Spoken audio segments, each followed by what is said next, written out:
Difficulties in regulating painful emotions are central to the behavioral difficulties of many people. From their perspective, painful feelings are most often the problem to be solved. Dysfunctional behaviors are then often used as behavioral solutions to intolerably painful emotions. People with high emotional sensitivity or frequent emotional distress can benefit from learning skills to regulate their emotions. So can everyone else. Like interpersonal effectiveness skills, emotion regulation requires application of mindfulness skills, using non-judgmental observation and description of your current emotional responses. The theory is that much emotional distress is a result of secondary responses like shame, anxiety, or rage to primary emotions. Often, the primary emotions are adaptive and appropriate to the context. The reduction of secondary emotional distress requires exposure to the primary emotion in a non-judgmental way. This can be considered an exposure-based technique. The specific DBT emotion regulation skills in this module are grouped into the following 4 segments. Understanding and naming emotions, changing unwanted emotions, reducing vulnerability to emotion mind, and managing extreme emotions. When we understand and name emotions, we understand their function, identify obstacles to changing emotions, and identify and label emotions. When we change unwanted emotions, we check the facts, problem solve, and take opposite action.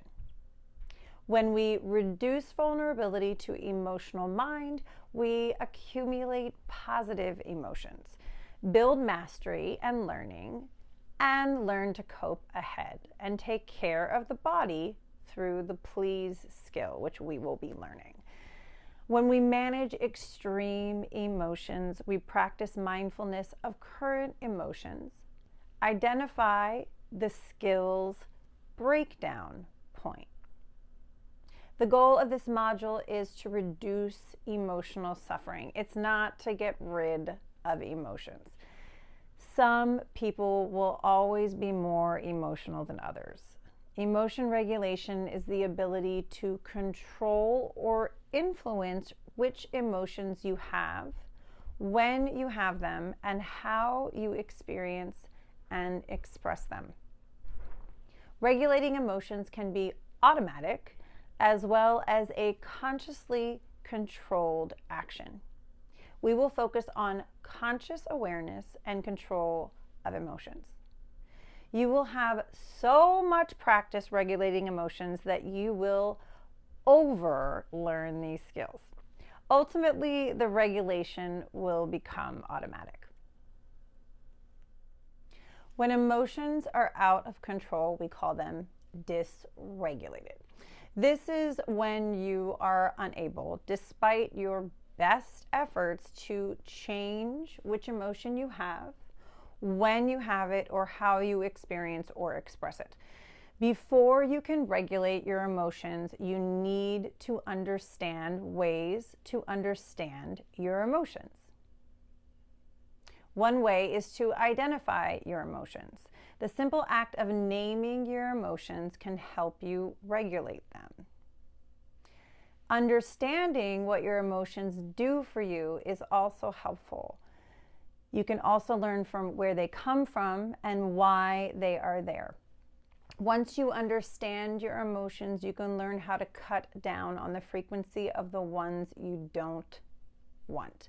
You can do this by stopping unwanted emotions from starting. You cannot stop all difficult emotions, but you can make changes in your environment and your life to reduce how often negative emotions occur.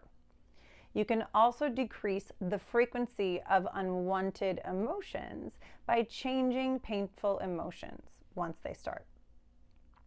There are myths about emotions, that changing emotions is inauthentic, or that all emotions should be suppressed. Emotions themselves are neither good nor bad. They are simply there. It is unhelpful to judge your emotions. Suppressing your emotions is making them wrong. It's a temporary solution that causes greater problems in the long run. Emotions can be comfortable or uncomfortable, wanted or unwanted, very painful or very pleasurable. So judging emotions as bad can make painful emotions even more painful. It's not recommended. We only need to regulate ineffective emotions, those ineffective in helping you achieve your goals. Effective emotions occur when certain things are true. Using your emotions in your own self-interest, expressing them to get you closer to your goals, expressing them to influence others in a way that helps you, or your emotions are sending you messages that you need to listen to. Emotion regulation will help you decrease your vulnerability to emotion mind.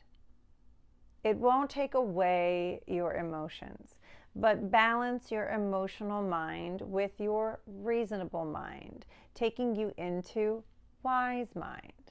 This increases emotional resilience, which is your ability to bounce back and cope with difficult events and emotions. Emotion regulation has a decrease in emotional suffering when painful emotions overcome you by managing extreme emotions so they don't make things worse.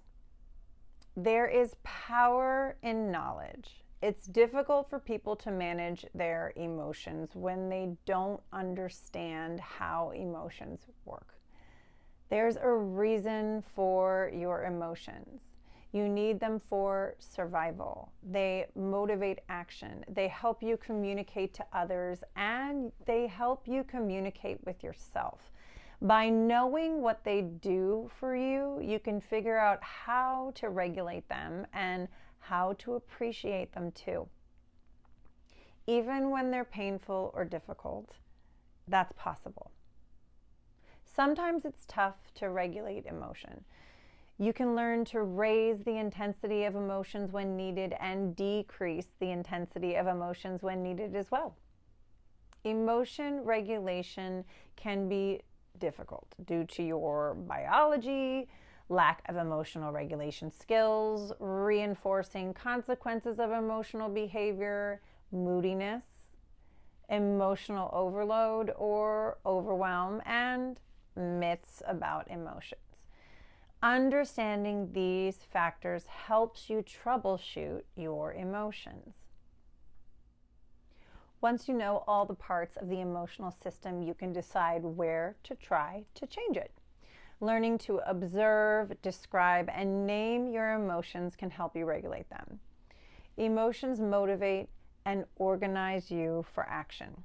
They prepare you physically and save time getting you to act in important situations. You don't have to think everything through. An example would be if you were attacked. Anger can energize you quickly to attack back and protect yourself. If the associated behavior is important, emotions can be very hard to change. This is because emotions are, to an extent, hardwired biologically as a response to important events. If your house is on fire and you have to run in, it would be hard to stop feeling afraid. The final module of the DBT Heal for Real course will go deeply into 7 difficult emotions. For right now, let's talk about the functions of 10 emotions. Fear organizes your responses to threats of your life, your health, or your well-being. It helps you escape from danger. Anger organizes your responses to something blocking your goals or activities or possible attack on the self or to those that are important to you. Anger refocuses on self-defense, mastery, and control. Disgust organizes your responses to situations and things that you are offended by or that are contaminated. It focuses on rejecting and distancing yourself from an object, event, or situation. Sadness organizes your responses to loss of someone or something important and to goals that are thwarted. It focuses you on your values and the pursuit of goals, as well as your need to ask for help. Shame organizes responses related to personal characteristics or your own behaviors that are dishonoring or sanctioned by your community. Shame says your character is bad, wrong, versus your actions.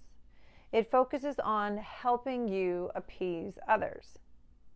Guilt organizes responses related to specific actions that have led to a violation of values. It focuses on finding actions to repair the violation. Unlike shame, the negative actions are seen as bad versus seeing your character as bad. Jealousy organizes responses to others who threaten to take away your relationships or things that are important to you. It focuses on protection of what you have. Envy organizes your responses to others getting or having things you don't have, but want or need.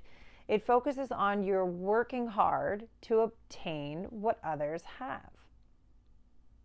Love organizes your responses related to reproduction and survival, guys. Sorry, that's really what it's for. I always laugh at this.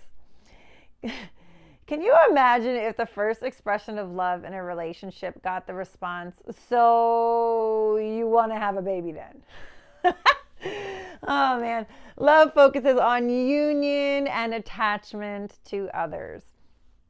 Happiness organizes your responses to optimal functioning of yourself, others you care about, or social groups you are a part of. It focuses on continuing activities that increase pleasure and personal or social value. Emotions communicate to influence others. This can be through facial expressions, which are faster than words. Some emotional expressions have an automatic effect on others. These effects are not learned. An example would be a toddler responding to a parent's facial expressions of happiness or fear. Emotional expressions influence others, whether we intend to or don't intend to. An example would be being very sad and in despair, influencing a therapist to reassure, help, or make efforts to take away the pain.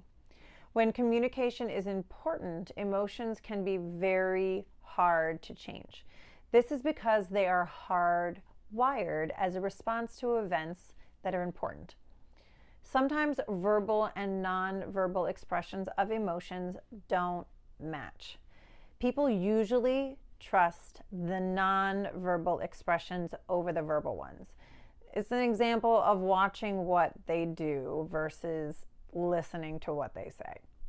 A major premise of DBT is that nonverbal emotional expressions of people with emotion regulation difficulties don't accurately indicate what they are experiencing and often are misread.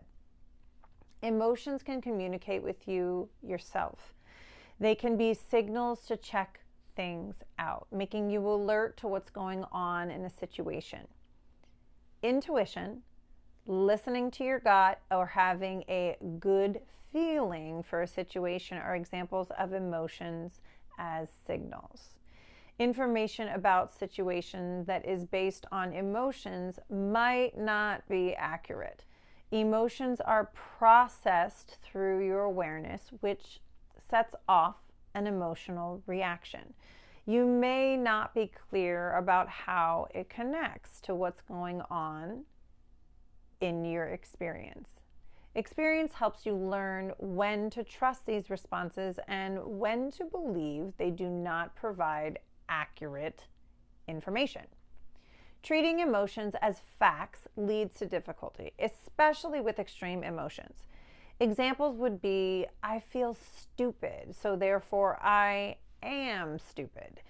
You cannot use emotions as evidence to what you believe is correct. If you're regularly exposed to invalidating environments, a primary function of a negative emotion can be for self-validation. When feelings are minimized or invalidated, it is difficult for people to get their concerns and needs taken seriously. One way they counteract this is to increase the intensity of their emotions. Eventually, they will probably be attended to.